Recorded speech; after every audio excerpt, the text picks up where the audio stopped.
Hey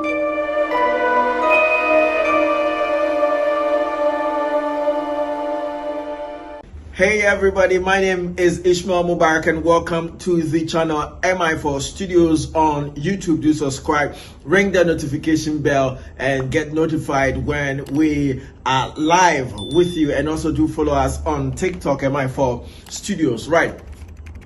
This topic is somewhat a part two, a continuation of a topic that I've handled in my previous video. You can search for it. It's Trump versus Xi Jinping, the Chinese president. And I asked you in economic war, who wins? You know, China, US versus China to that regard. So, yes, China has offered zero tariff in terms of export from Africa. All the 53 countries have been offered zero tariffs when we want to export products from here to China. That's amazing. It's a monumental decision by China, and it has simply won the trade battle or the trade war between China and the United States of America. Because, hey, one may ask, how much of Ghana's or African's product is consumed in China? Go and do your research. China has the largest population on earth. In just one single place is the country with the largest population, and it's got other cultures in there, and Chinese eat almost every single thing that you can ever think of.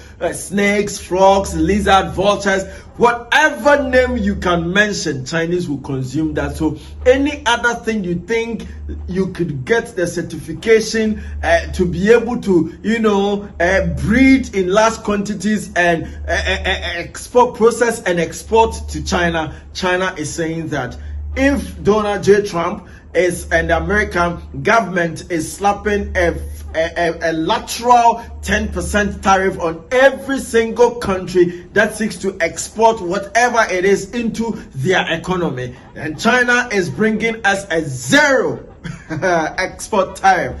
That is serious. You know something? In two folks, I will handle this matter, the dollar dominance that Trump is seeking to ensure that the dollar doesn't become the dominating, currency as it has been since the Rockefeller days. Was it the Rockefeller days? Yes, since the Rockefeller days, and since the 1945, after the Second World War, when they had to make the dollar the official trading currency or the official reserve currency. Bretton Woods, thank you. It's not the Rockefeller, it's a Bretton Woods agreement after the World War II that made the US dollar the reserve of the world, or a reserve currency in a nutshell, making the US more like the IGP of the entire world in terms of the reserves of the world. So here is it.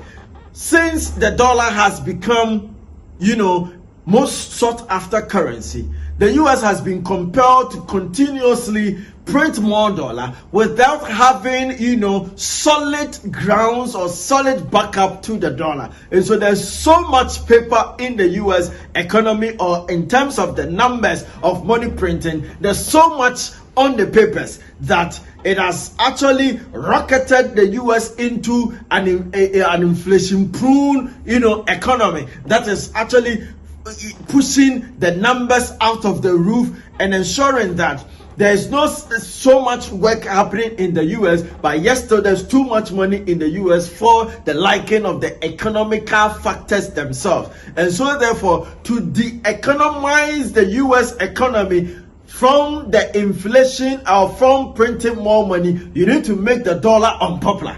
Making the dollar unpopular means putting strategies together that is going to bring more work into the United States, so that people will now be chasing the jobs for the dollar, not just the dollar falling into the laps of people just anyhow, just earning the money for doing almost nothing in the United States of America. And so therefore, Donald J. Trump decided that every single exporter into the United States of America will now have a bilateral or a lateral 10% to pay, and some selected countries almost every single country in this world has seen that some tariff increment by the Donald J. Trump administration. You get the point. And every single country got its share of the increment in terms of the tariffs. Then China's tariff was out of the roof. The most significant one was that of, what do you call it? USA, Canada. USA, slap the tariff that Canada would, reciprocate. Then the war moved from the Canada and USA after the elections of the new prime minister to that of China, where increments were made and tariffs were at as high as 180% of goods coming into the America and goods going into China to that regard, which saw so many countries, including Japan and that of Taiwan, investing so much into the US economy. And that is a brilliant strategy by Donald J. Trump, in as much as it's a very unpopular strategy. It was brilliant because within the period of the tariff slapping or the tariff warnings and all of that, Trump got the attention of the entire world, visiting Donald J. Trump to discuss the future relationship with the United States of America. In as much as that particular a tariff war created a huge rift between the United States of America and Europe, as well as the NATO countries in a nutshell. It actually brought a lot of business and economic discussions together in the United States of America to the benefit of the United States of America. And as of this particular decision, the billions of dollars that has been invested in the United States of America is uncountable, because even before the trade war would start, countries like Japan and Taiwan had invested more than $500 billion already into the US economy, and many other countries had followed suit, ensuring that there is more employment, there are more industries, there are more productions, there are more growing of agricultural produce and then harvesting it and all of that. And in coupling of that, the foreigners who were more or majority of the workers, he's decided to deport and remove most of them from the system, so that the real Americans will be chasing the jobs before they get the money, because he doesn't want the monies just to be printed into the system, but to pass through the system. But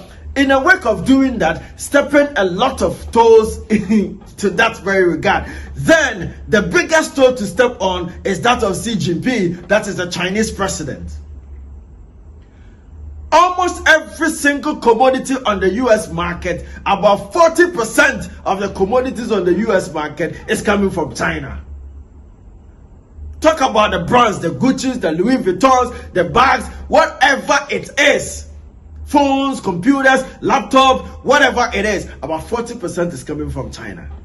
And the trade war between China and the United States of America is not just something that started with Donald J. Trump. It has been there, and Trump came in his first term, second term, and other stuff. There are a lot of tariffs that has been slapped onto each other and all of that. And also the fact that China was taking over the canal, the Panama Canal. And so all of these things, economically or trade-wise, has become something that Donald Trump and the United States just want the superiority out of it. But China is far gone in terms of production and in terms of manufacturing. China is far gone in technology. They are just far gone, and they have the consumers because they have the population. So US is about 250 million, China is around 1.2 1.3 billion people, and so therefore if they are supposed to even domestify and consume what they produce, it means that they will have that ready market. And China has become the industry or the factory to the entire world, because whatever it is anybody needs, the person goes to China. Whatever it is, the idea, whatever idea you get or you conclude on or you envisage from wherever, you take it to China, you get somebody to produce it for you in large quantities, and they do business so well, in as much as they don't even speak the common language, which is English. They do business so well that almost every aspect of the world, or almost every corner of the world, has product or have product coming from China. all of these big businesses, where no matter where the business finds itself, whether the business finds itself in the United States, in Germany, in Netherlands, Poland, Denmark, in Ghana, in any part of Africa, you know that there is an element of Chineseism in there. And so,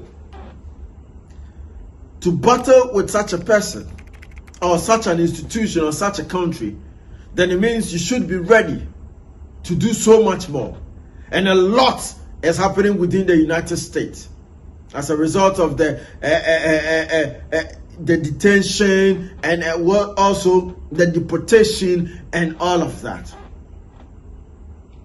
The tension between Elon Musk and Donald J. Trump, the tension between, the whole discussion, that frustration that is now happening in the White House because the United States of America is unable to get Russia and Ukraine to, put a hold on whatever that is happening.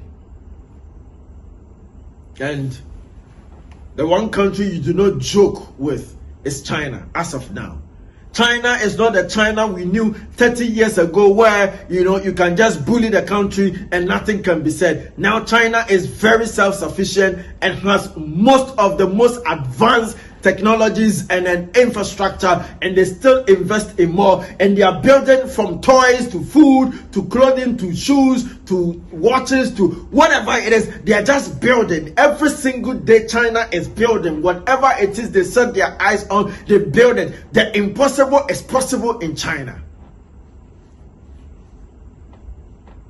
After some level of negotiation with the trade war, some level of calm, and then trade has been a little bit of normalized in between these two particular countries, the United States still leaves its 10% of lateral tariffs slapped on all the countries that were mentioned in that particular chart Donald Trump presented to the world. And to reciprocate that, China is smart. Xi Jinping is really smart because Africa is the place where all the raw materials come from. Almost all the raw materials come from Africa. And so an African continent is now going to be the most sought after continent. And now that Africans are rising, they're reasoning up. Africans are now doing things the way they ought to do. Africans are realizing that they can actually protect, produce, and implement so many of the things that they had photocopied or cut and paste into their country. Now the youth, as a result of education, technology, and travel, the youth or the tomorrow leaders are so ready to handle the countries in Africa the way we ought to. And then there's liberation happening in Africa gradually. Just as when English was not an international language and it was just for the English, gradually colonization brought the English to our doorstep, and so many people are speaking the English now. In the same vein, liberation is happening in certain African countries gradually, and now Africans are beginning to see the worth and the true value of their natural resources, and they are now moving from just the raw material production stage up onto the finishing goods stage, and then ensuring that trade is done in the benefit of those countries. So the smartest thing the Chinese have done is that most of their commodities have been consumed by Africa, and Africa relies on China and some other countries for infrastructure development, loans, and other stuff. And most African businesses will send their monies into China and bring the monies back. So the relationship or the romance between China and Africa is a very great relationship, and China has got significant involvement in every aspect of the African economy. If you take a look at the chart where how much Africans owe China, you realize that over 40 African countries are indebted to China, and when you put them together, China could own Africa literally. But then China has got a very good relationship with African leaders and ensuring that equality is working. He's using his diplomatic prowess to ensuring that he finds himself in the good books of Africa. We go there to borrow, we go there to buy, we export what we have over there, they bring what they have over here. They become a friend of Africa, the country or the continent that is boastful of every single natural resource. every single raw material, and China has moved into industrialization and technology. They need the cobalt for the chips in our phones and computers. They need a gold. They need a diamond to fix their cars. They need the food product. Now China is producing cocoa. Where did they get it from? From Africa. And so China knows the potential of Africa, and they have significantly drifted away from the style where they will come and bully and take you and come in through the negotiating door and make sure that they strike a deal with the African country and zero tariff for all the 53 African countries. This one beats it. This one is strategic. This one is different. This one is dope. This is unique, and this is called respect. They need the African continent, you know, and with this, they are definitely going to enjoy or benefit the most. They hold the cards. Yes, we have the raw materials, but they hold the cards. They have the technology. So when Africa needs roads, it's China. When Africa needs, terminal plants, it's China. When Africa needs nuclear plants, it will be China. When Africa will need whatever it is Africa will need. So this particular zero exportation tariff, oh my goodness, has placed China where it ought to be when it comes to the African continent. China has done it. China has won the trade war. Regardless of who is the biggest economy today, China has just won the trade war, and China has won it in advance, and China has made itself greater and has created a formidable alliance because Africa has woken up and it is just warming up to take its place, and China has become extremely smart to that regard. And so therefore, this is it. It's a good news for almost everybody involved.